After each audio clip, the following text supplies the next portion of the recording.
I'm Ellie, and here's where my story starts. Grew up in a small town, moved from one foster home to another until I landed with the Thompsons. They gave me something priceless, stability, something I craved all my young life. Life was plain till college. I was the first in my foster family to hit the big city for college, studied languages, Japanese, to be exact. Worked my butt off and got myself a translator job at an international trading company. It was a big deal for a small-town girl like me. One ordinary Tuesday, I walked into this cozy cafe near work, ordered my usual black coffee, and there he was, Jack. Tall, with a smile that could knock you off your feet. He was on his phone, looking all business but relaxed. I caught his eye, and that was it. "Hey, never seen you here before," I said, trying to sound casual as I sat down with my coffee. He looked up, his smile widening.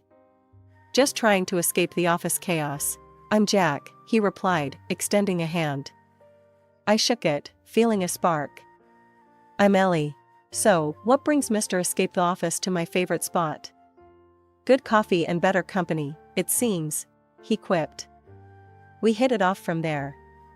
Days turned into weeks, weeks into months, and before we knew it, a year had passed, and we were talking about more than just coffee. Jack was from the city, knew his way around, and had a charm that was hard to resist. But life's not all smooth sailing, right? We decided to tie the knot after a year of dating.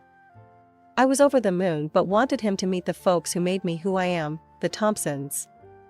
Now, my foster parents, Mr. and Mrs. Thompson, they were salt-of-the-earth types. Lived simply, worked hard. They were fixing up their house, so they rented this tiny apartment that was nothing to write home about. But it was warm, filled with love. I remember telling Jack, "It ain't much, but it's filled with good memories." He nodded, but I saw that look in his eyes as he scanned the cramped space. He was trying to hide it, but the man was uncomfortable. We spent the weekend there. My folks were thrilled, treated him like royalty, but Jack, he was off, always checking his watch, eager to head back. As we drove back to the city that Sunday night, the silence in the car was heavy. I had to say something. "Jack, you've been quiet. What's up?" He sighed. "Look, Ellie, your folks, they're nice and all, but we come from different worlds, you know?" His words stung, but I kept my cool. "And what's that supposed to mean?" "It's just different, Ellie. I'm not used to this simple life. But hey, it doesn't change how I feel about you," he added quickly, trying to smooth things over. I looked out the window, biting my lip, thinking about all the differences between my world and his. "Jack, I don't need fancy. But we gotta respect where we both come from, right?" He nodded. "Right, of course. I love you, Ellie. That's what matters." His words were supposed to comfort me, but a part of me wondered if we were really seeing eye to eye.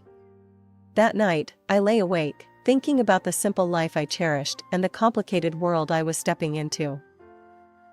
Just a few days after our uncomfortable visit back home, it was my turn to meet the other side, Jack's mom, Vivian. A high-rise in the city center, her place was decked out in all sorts of fancy stuff that screamed money.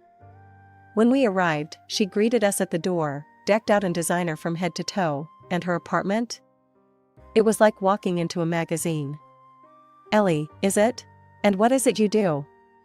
Vivian asked, sizing me up as if I were an item she was considering purchasing. "I'm a translator. I work with Japanese clients at a trading company," I replied, trying to sound confident. "Oh, impressive," she half smiled, but her eyes were doing another sweep, like she was looking for something off about me. Then it slipped out where I was from and about my foster parents. Her face twisted a bit. "From the province, and fostered, you say? I don't think that's quite fitting for my Jack." Jack jumped in quick. "Mom, please. Ellie's wonderful, and I love her. We're getting married." That stirred up another pot. "Married? And when is this happening? How are you planning it?" Vivian's tone shifted to something a bit too curious.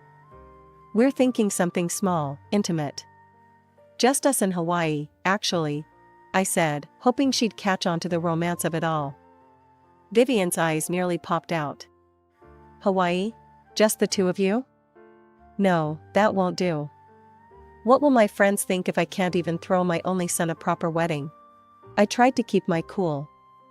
It's our day, Vivian. We just want something true to us, without all the fuss. That did it.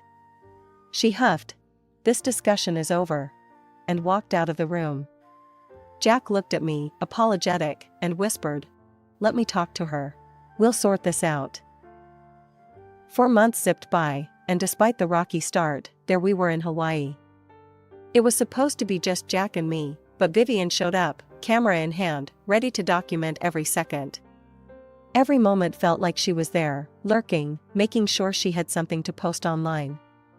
Jack seemed oblivious, soaking in the sun and the ceremony. I tried to smile through it, whispering to him as we stood on the beach, "I thought it would be just us." He squeezed my hand.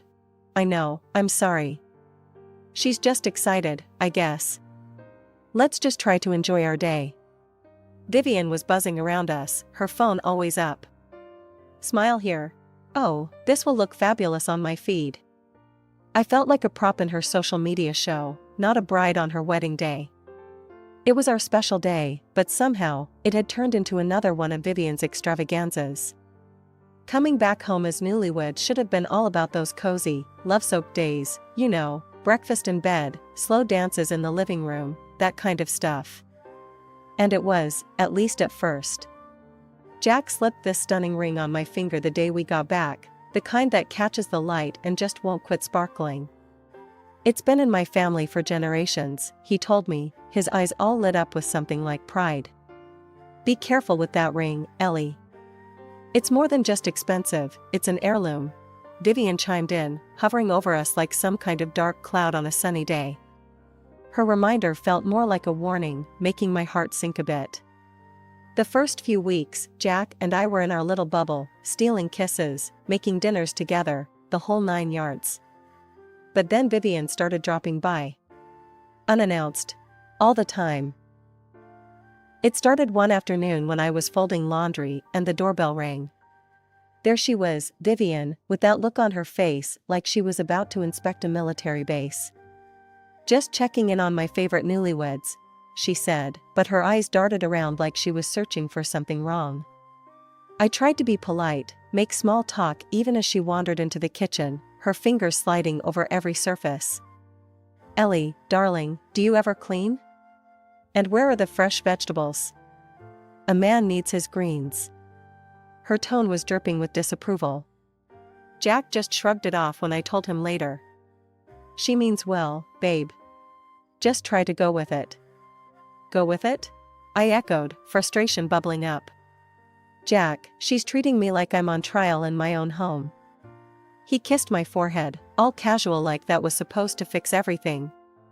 "She's lonely, Ellie. Let's just cut her some slack, okay?" Slack turned into more slack, until one day I got home late from work. We'd just signed a huge contract with a new client from Japan, and I was buzzing with the thrill of it all, that is, until I found Vivian in my living room, an uninvited storm brewing. "I heard you've been spending a lot of time at the office. Late nights, hmm?" She raised an eyebrow, her voice thick with suspicion. "Yeah, it's a big project. Lots of new opportunities." I tried to explain, but she had a different opinion. 2 days later, Vivian personally came to my office and began counting out loud the men working with me, loudly suggesting I could be having an affair with one of them. Then, without an invitation, she barged into my boss's office. Seeing he was already elderly, she loudly proclaimed, "Well, she definitely won't mess with the old man."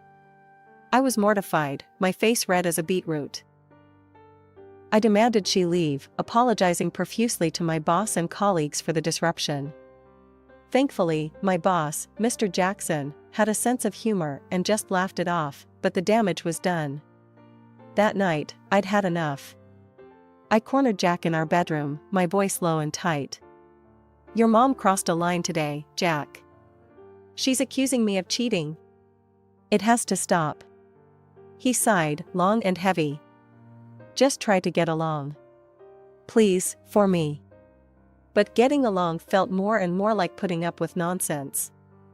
Things between Jack and me started getting rocky, and due to the fact that Vivian was always whispering in his ear. Lately, Jack had been picking apart everything about me, from the way I dressed to the hours I worked. He had never minded before, but suddenly, everything was a problem. "Ellie, why you gotta wear that to work?" Jack frowned one morning as I got ready. "It was just a blouse and skirt combo, nothing fancy." "It's professional, Jack." "What's wrong with it?" I replied, adjusting my skirt. "It's too much. You're just inviting comments, working with all those guys." His tone had an edge, and I knew this wasn't really about my clothes. That was becoming a regular thing now. It got worse on my birthday. My boss gave me a small gift, a book with a note that read, "To my practically daughter." It was innocent, a kind gesture, but Jack blew it out of proportion. "You see? That's exactly what I'm talking about. Why is he giving you gifts?" "It's not right, Ellie." Jack was livid when he saw the book. "Jack, it's just a book." He's like a father figure to me. I tried to explain, but Jack's eyes were clouded with suspicion, all thanks to Vivian's constant meddling. All this tension was a relief to escape when I headed out on a business trip to a neighboring city. Our company was setting up a new factory, and I was looking forward to the break from all the drama at home. The trip went well, and I was wrapping up with a dinner with our Japanese partners when I noticed shadows lurking near the restaurant. My heart raced. The street was dimly lit, but as I walked towards my hotel, the shadows moved closer. Panicked, I asked two colleagues to walk me back. As we neared the hotel entrance, the light from the lanterns revealed who was following me, Jack and Vivian. "What the hell, Jack? What are you doing here?" I blurted out, unable to hide my shock. Vivian stepped forward, her face twisted in anger. "We're making sure you're not up to no good. Can't trust you around all these men, can we?" My colleagues were staring, and I felt my face burn with embarrassment. Trying to calm the situation, I said, "This is ridiculous. You're both acting like I'm some kind of criminal." But Vivian wasn't having it. "I'll be telling your parents about this. They should know what kind of woman you've turned out to be." I couldn't hold back a bitter laugh. "Go ahead, tell them. They'll laugh you out of town." The ride back was a silent one. Jack and his mother sat in the front, and I was alone in the back seat, staring out the window, the city lights blurring into streaks of color as tears filled my eyes. I was married to the man I loved, but it felt like I was trapped in a bad dream, with Vivian as the relentless nightmare that wouldn't end.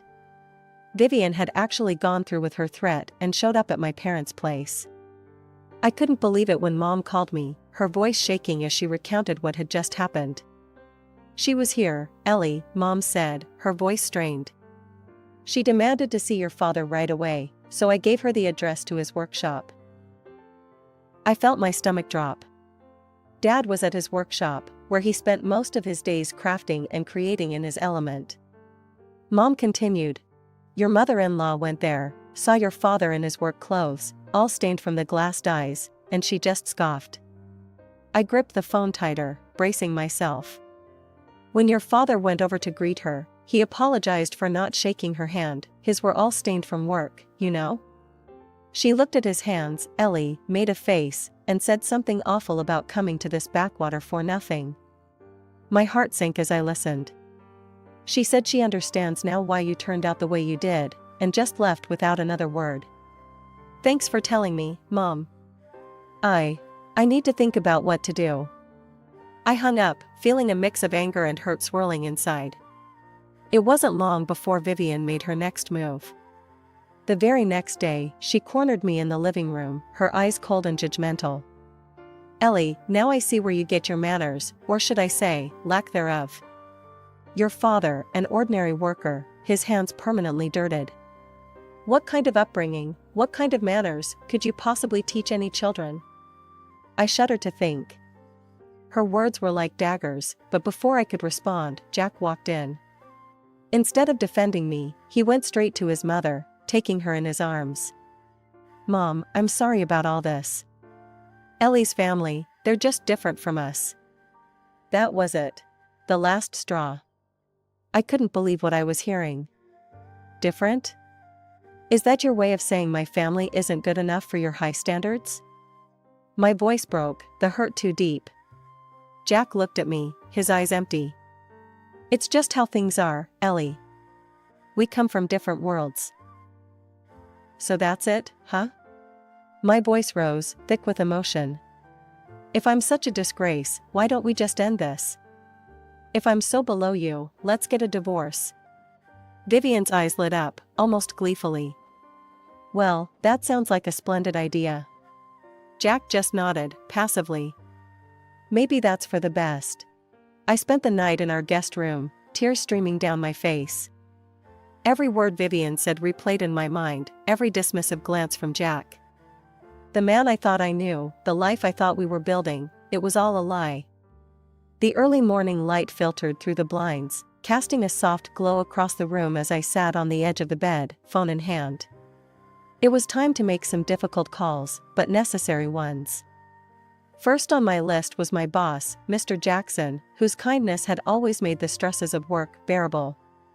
"Mr. Jackson, it's Ellie," I started, my voice a bit shaky. "I'm facing some personal issues and need to take some time off. I can take it unpaid if necessary." "Ellie," he replied quickly, his voice laced with concern, "you're one of our most valuable team members. Take a paid vacation. Sort things out and come back when you're ready. We'll manage here."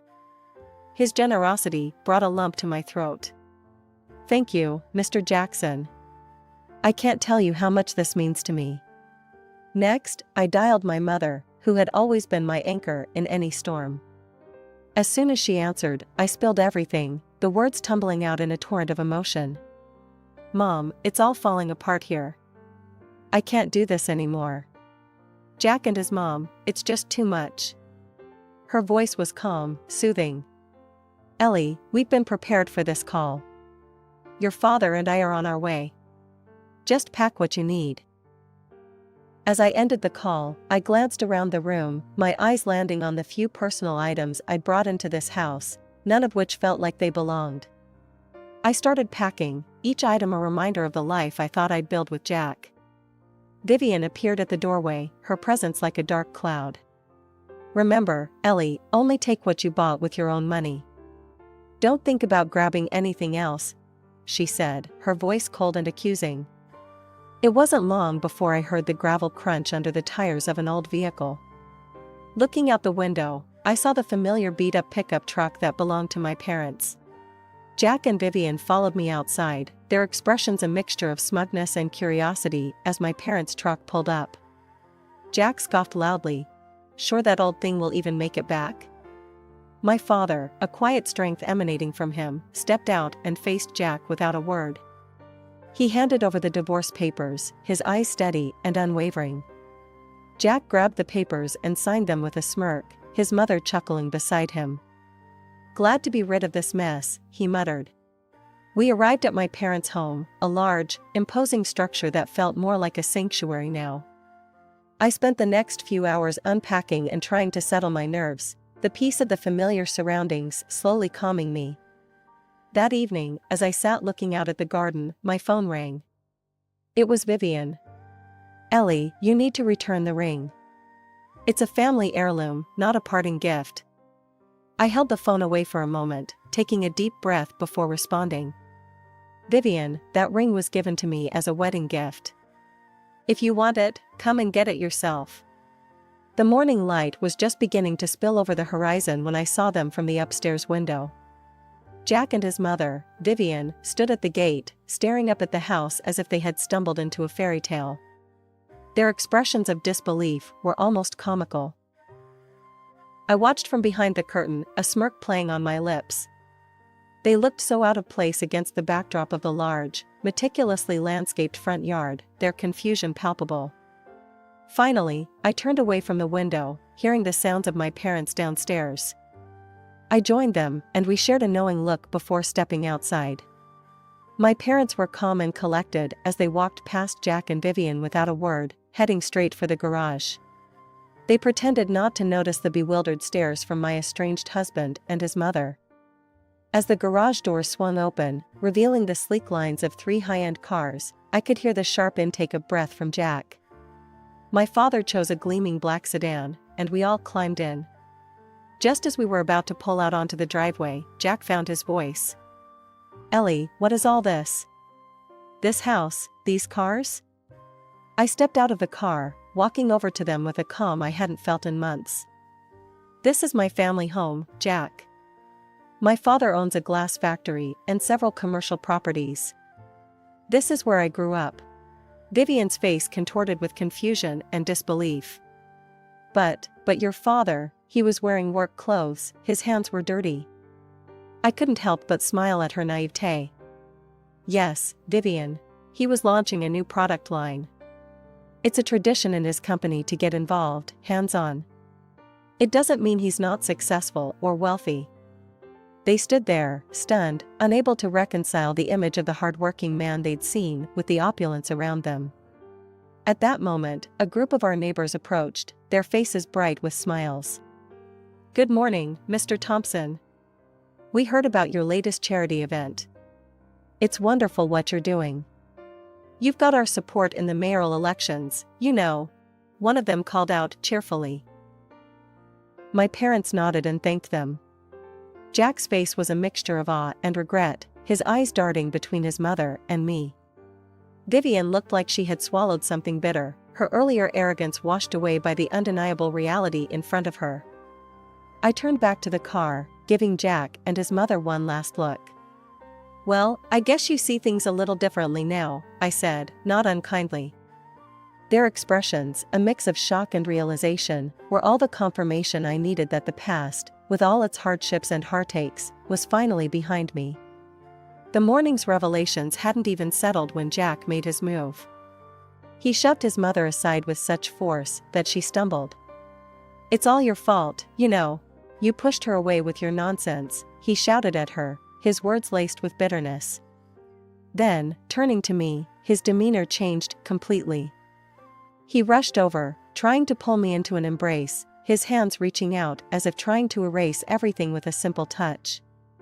"Ellie, please, listen to me. We were good together, weren't we? I love you, I really do," he pleaded, his voice a desperate whisper. I recoiled from his touch, the warmth we once shared long extinguished by his betrayal. "Stop, Jack. Just stop," I said firmly, pushing him away with all the strength I could muster. I quickly got into the car, my heart pounding. My father, without a word, pressed the remote control, and the garage doors began to close behind us. Jack and his mother stood there, calling out, their voices a blend of desperation and disbelief. "Ellie, please, forgive us. We didn't mean any of it," Jack yelled, his voice cracking under the strain. Vivian, scrambling on the ground for the dignity she'd lost, joined in. "Ellie, my dear, I was wrong. Please."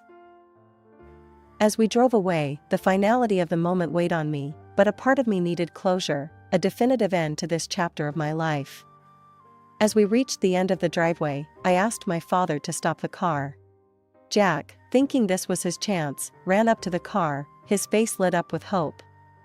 His mother, a few paces behind, tried to catch up, her earlier elegance replaced by desperation. Without a word, I rolled down the window, pulled the wedding ring from my finger, and held it out for a brief moment. Jack's eyes widened as he realized what was about to happen. "This is where it ends, Jack," I said, my voice steady. With that, I threw the ring out of the window.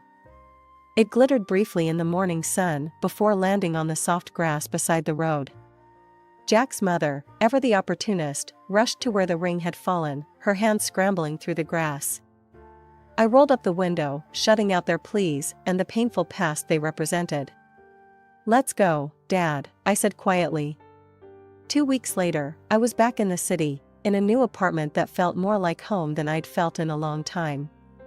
I returned to work, where Mr. Jackson welcomed me with open arms and a gentle understanding that eased my transition back into routine. Jack made several attempts to contact me, each more desperate than the last. He claimed to have cut ties with his mother, begging for another chance. But some things, once broken, can't be mended. I told him it was over for good this time, and blocked his number. No more words were needed.